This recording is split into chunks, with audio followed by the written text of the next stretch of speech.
Good morning. It's Saturday, January 30th. We cleaned up the floor, took all the wood out of here. I used my belt sander. I had a bunch of glue blobs and paint blobs. We sanded this so it'll be nice and flat here and smooth. And we're gonna pre-assemble our cabinetry in the garage without glue. Make sure it's completely what we want. And then we'll reassemble it in the bus. So we've got our grooves cut where our shelves are going to go. I pre-drilled it and I fixed my errors. That's all ready to go down there, the same. We trimmed off this to its finished dimension that we wanted. We're going to put a cap on here with a piece of wood 1/4 of an inch thick to overhang on the shower side so the tile will have a cover piece. We don't need bull noses. This piece is ready to go. We've just filled in our mistake that we made here. When we just got done drilling these, actually we marked these since we're on top of the table saw. We need to lift it up to drill clean through. But I got this one drilled. We're gonna flip this over now after that, and we're gonna run with our countersink, which I've showed this before. This is for aircraft sheet metal work. It's a countersink with a dedicated stop on it. Works wonderfully, absolutely wonderful. So let me show you what that looks like. Top? Yes. Okay. And here we go with our countersink.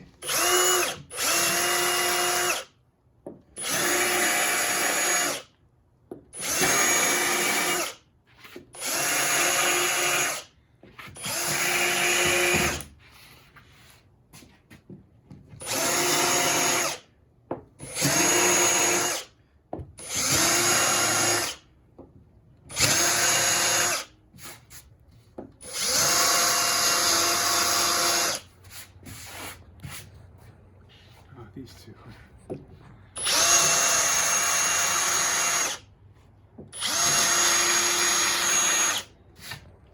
Beautiful. All right, man, we got our Craig's jig. I bought this and a cheap clone off of Amazon to compare them, and there was no comparison. Matter of fact, on the cheap clone, it was an aluminum block, which was enticing to me, not plastic, like the the Craig jig is. But the guides were short on the other one, so the drill bit could wiggle around, and the fit was crappy. The drill bits were crappy. So I gave it back on Amazon, and they didn't even have me return the darn thing. So I still have it sitting around here somewhere. But this is the one to get. So we're going to put pocket holes. This is the back edge that goes to the wall of the bus. On these spacings. On the shelf. This is the bottom shelf, which, by the way, we've got it all. It's all ready to go. This is going to be a divider between left and right. That's going to be the front, and there's going to be drawers in here. So this is our uglier piece of wood, so it doesn't matter. It's not going to ever be seen. That's the front edge, and that's already drilled and countersunk for the screws that are going to be attaching the bottom face. And I've got a groove like this underneath the front edge for that front piece of wood to set in. So the trick with drilling into the edge of plywood and not having it crack or split is to use, oddly enough, really big screws. But before you install it, for example, let's say we were putting a screw in the end here, right? To drill about 1 inch or so into the end with a large enough bit that the screw is not going to be creating any splitting forces. So you don't try to split the wood with the screw, so to speak, near the edge. You're going to be doing that towards the inside. It's much less likely to split the wood when you do that. I've had great success using like 4-inch long screws into something like this, but pre-drill it deep so that only the little end piece of the screw is really doing the splitting forces, if you will. Works wonderful. So that's what we're going to be doing.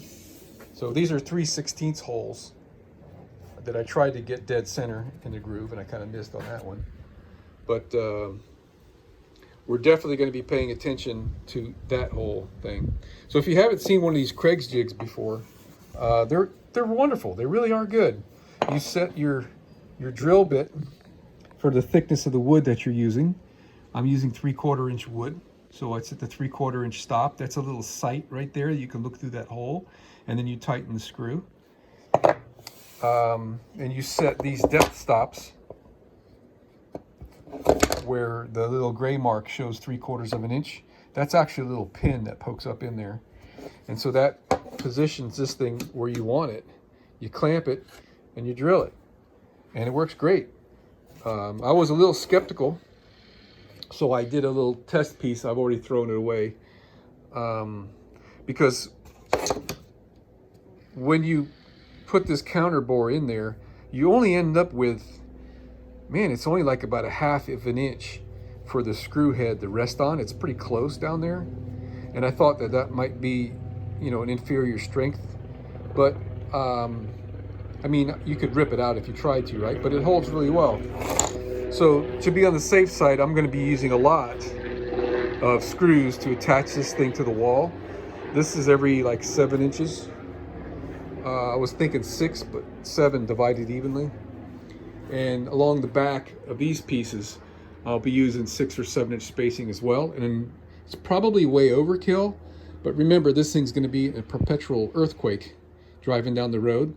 So I don't want anything shaken loose. So we're gonna overdo it on the screws, or, you know, we're gonna be generous on the screws. Okay.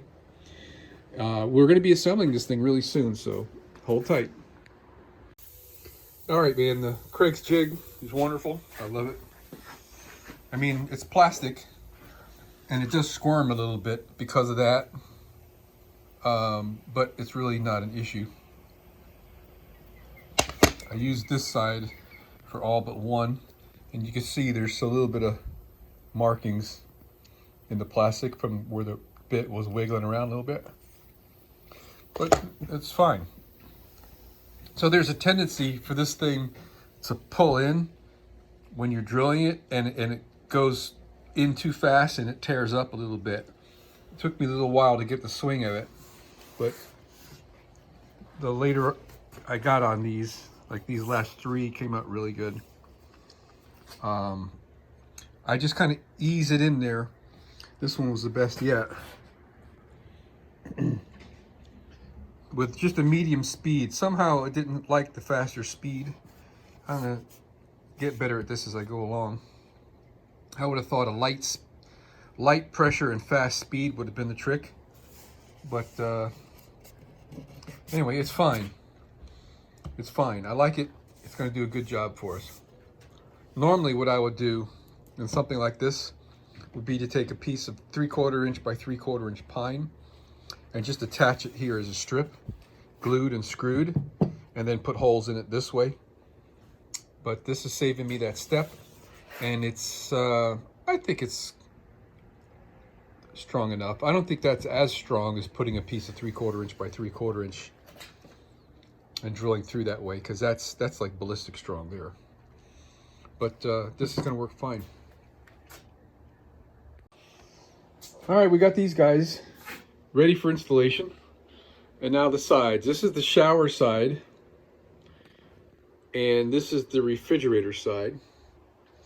So what I decided to do is I'm going to put the pocket holes on the shower side of this piece of wood. This is going to get covered up with tiles, so that way inside the closet we won't see any of the pocket screws. Same thing on this side. I'm going to put the screws on the refrigerator side of this piece of plywood, because no one's going to be able to see behind the refrigerator.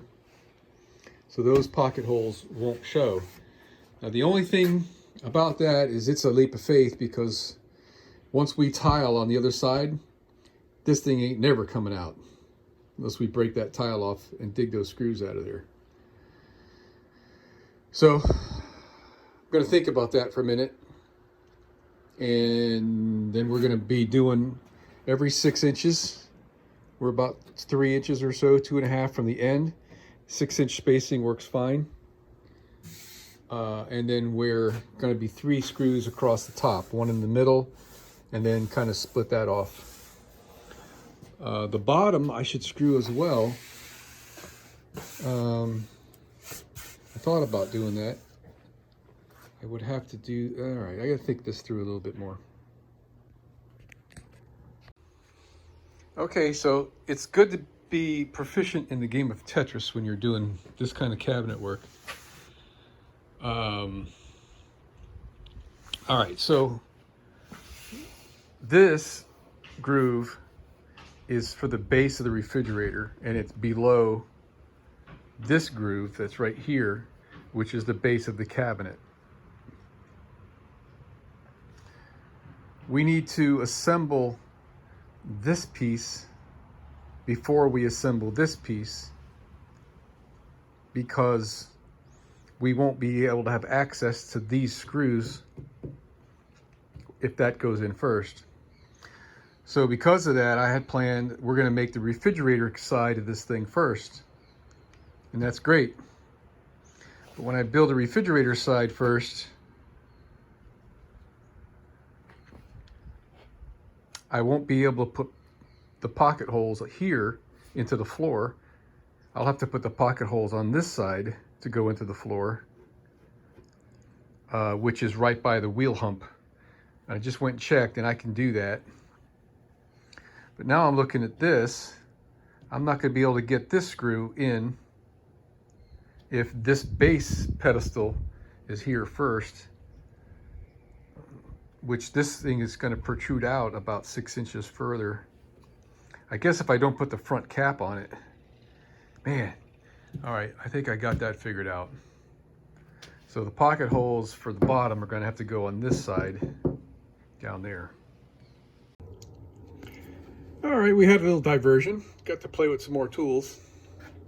So this is where the refrigerator is going to sit, on a platform that's 6 inches high, and in the back of that little platform back there, we're installing a small computer fan so we can generate some air currents to draw air from that drawer, push it to the back, and then up behind the refrigerator. And that's the part we're on right now. All our wood is ready to assemble here, but we just had to finish this last piece. This is the back of that drawer opening. And I just happen to have, of all things, a brand new computer fan in my little box full of goodies. So I marked and drilled this hole out with a jigsaw. I rough cut it. And since I've got the tools, I stuck it in my milling machine and bored the hole out to the finished size that I wanted. And actually, before I did that, I found the center and marked my machine with my digital readout where the center was. Then I had this clamped in the vise and set on the center. Then I moved my table off to the side, and that's when I cut this out with the jigsaw. Then I rotated or repositioned the table back to the center. Then I bored it out. Then I came over here and measured my fan, and it's 3 1/4 inches center to center on those holes. So it was 1.625 inches over and up from center. So I drilled those 4 holes, and it's like exactly perfectly, I can't hold it with my hand there, but the holes are perfect where they have to go. I drilled these out to 3/16 of an inch, so regular wood screws will go through it. So this cover is going to go on here. It's funny, I just happen to have this metal cover too. These screws will go through here, and it'll screw into there. And I think what I'm going to do, because the fan blows that way, I think what I'm going to do, I've already dislodged the wire from the outer little grip right there. So I think what I'm going to do is have the wire go through the hole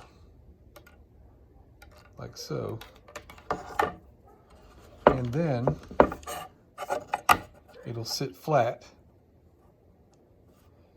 And back behind the refrigerator is where I'm going to hook this up for power. Now, years ago I knew you could buy them. They were pulse width modulated fan speed controls for computers. And you would just plug your computer fan into it and hook 12 volts up to the rheostat deal and control the fan speed, because on 12 volts this thing's going to make too much noise. I just need a little bit of air, I think, anyway. So we're gonna do some experimenting. First, we're gonna run this on 12 volts and just see how much noise it does make. And I probably want to turn it down a little bit, but that's to be done later. So this can be installed now after the entire cabinet is built. I just have to reach my arm up in there and put the screws in. So now, finally, I think it's time to start to put this thing together. Oh, I had to cut this off. Oh yeah, I got one more thing to do. Yeah, I had to cut. This is the base for the refrigerator. Okay, and I had to cut it off to about 23 inches deep. So there would be space between the back of this. This is a shelf basically at 6 inches high that the refrigerator is going to sit on. So there's going to be a space between here and the wall of about 4 inches.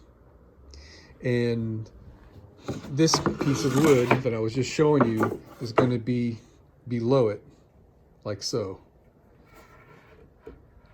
All right, something like that. Kind of can't do that with one hand. So now what I'm going to need to do, this will be actually, I think, the last step. I've got to drill holes into this and countersink so I can screw into this. And oh yeah, the sides need to have holes here because I can't just depend on the top to hold this. This will get whacked. So yeah, we're going to have to work on the sides next, but that came out real nice. I'm happy with that. I guess tomorrow is going to be assembly day because it's already 5:30. I've got a whole day's worth of work in here. I think I might have started around 10 o'clock in the morning, 9 or 10. I don't remember which, but it's coming along absolutely perfectly. Let's just hope it all fits. All right, and we are ready for installation, I think anyway. So this is laying on the side where the refrigerator is going to sit on this. There's going to be a drawer underneath the refrigerator in this space. And the drawer is going to be designed where it's got to have a gap at the front where air can come in. The fan is going to draw air in through there and into this cavity that's back here. This is going to be the floor on this side. And the wall is going to be back here. So there'll be this gap. So the fan will be blowing air, and the air will have nowhere else to go but up, because these two sides are going to be up against the wall. So it's going to cause an updraft behind the refrigerator. And the top of the refrigerator has a gap, about that far gap from the wall. So we'll have a nice positive airflow. And this will be hooked up with, whenever the compressor kicks in, the fan's going to get power. So we've got it all ready to go. Yeah, I could actually start putting this together tonight. I would like to do a dry run. I don't know if I'm going to have the energy to assemble it without glue and make sure everything fits. Then take it apart one last time and then assemble it with glue, because I want to have glue on all these joints so it's solid, it doesn't creak. All right, not bad. All right, it's 8 o'clock. I couldn't stop, man. Got too excited. Like my cat, too excited. So what do you think, man? It's in. dry fitted, no glue, just as a test fit. We got a couple of squareness issues. This will suck in. This piece of wood on the front is just warped. I have to push it in before I put the screws in. This is supposed to fit. I think I need to pull this away from the wall. That's why this is not lining up here. Yeah, there's a defect back there that I'm gonna have to compensate for. But we're amazingly square here. I mean, it's dead square, which is fabulous. And this is square-ish. It's a little bit off. So I'm not really sure what's going on, but I know I got a bump in the floor right there. And I think that's the whole problem with this not being square. I didn't think about that when I was cutting all this wood. I can fix that. It's going to take some doing, but I can fix that. I got to trim the bottom of this off to compensate for the bump in the floor, and then trim the bottom of that off. Then this will settle down where it needs to be, and I may have to elevate this a little bit, but we're in there. I'm going to continue to mess around with the square. Some weird stuff is going on here. I'm not sure what it is. This is right there. That's like 3/16, so it's going to be like more than a ½ inch at a square at the top down there. This is not quite as bad. This is the weird thing. This is pretty square right here, but that isn't. So I think what that's telling me is that this is sitting, but that is sagging. So this is probably a little bit of a high spot here.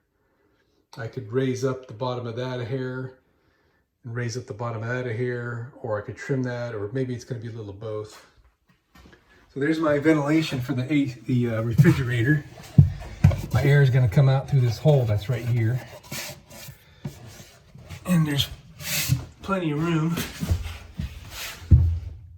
There's my hole where the fan is. You see how the back of that piece of wood on the left is up in the air? That's because there's a bump right here. And it's about an 1/8 inch high, which is about how much that's being lifted in the back right there. So, and we got a little bit of in the middle of this, it's a little round here. So we got some work to do yet. And then also I realized I need to make this drawer. After I get all this to settle where it needs to go, I need to make this drawer and get these drawer slides installed and the drawer installed, because I'm not going to be able to do that laying on my side here with my arm way up in there to try to get the drawer slides parallel and straight. So, got some work to do there, but you know what? It's coming together. That lined up. The bottom of that square hole lines up with that shelf, which I was shooting for, and that's great. Awesome applesauce.